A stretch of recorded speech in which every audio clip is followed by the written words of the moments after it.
Welcome back. We missed you. Well, they've stuck together through the highs of international stardom and tragic lows of losing their frontman too soon. So after more than 3 decades in the business, what keeps the boys from INXS going?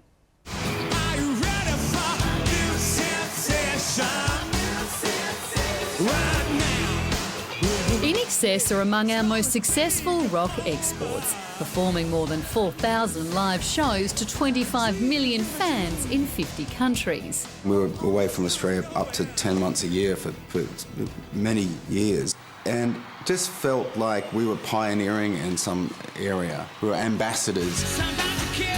Now in their 50s, the Sydney schoolmates hit the big time in the early 80s. Their global 30 million album success has been matched by few bands before or since. But one of the lines Michael shouted out at Wembley was, you know... It was actually my line, that one, but he one of the stole lines from... One of the lines that Michael stole from Tim. It's the biggest pub we've ever played. And it was that attitude that we always had, those pub days that we grew out of in the early 80s. Now, for the first time, they've released their own backstage footage of their biggest shows. Just looking at it and the way we're walking into these massive places every day, and we didn't really care. It was just like we were just having fun, you know, skateboarding around this huge empty arena or stadium. But Michael Hutchins' sudden death in 1997 still haunts them. We think about him all the time, you know. I mean, we were like kids growing up together, you know, schoolmates and stuff. And for us, it was really losing family. Losing a family member. It's a loss that binds them. It's hard to know whether we'd still be together as a band or who knows. I mean, it's one of those things that you can never answer. The decision to stay together despite losing their frontman has led to a revolving door of replacements,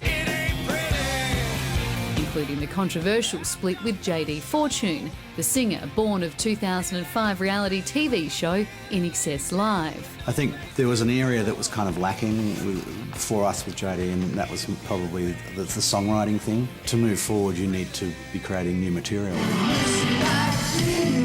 It's a long way from Wembley to Wollongong, and the band's been using a regional Aussie tour over the past 2 months to test new music, revisit the old, and introduce their latest lead singer, Irishman Kieran Gribben. About a year ago, I got a call out of the blue from Andrew. Do you want to come down and do some songwriting? And met the guys and over a barbecue, and here I am singing with the wonderful INXS. It's amazing. I was a bit nervous about introducing him to our thing because it is, you know, this idea that, you know, you have to replace somebody else, but no one's replaceable. We're all different as people.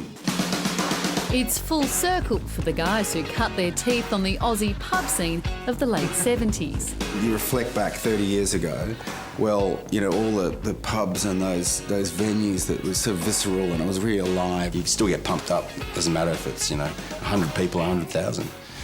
You know, it's the same thing. We've always said as long as it's fun and we're still moving forward, you know, making new music that we're proud of, we'll keep going. Thanks for coming.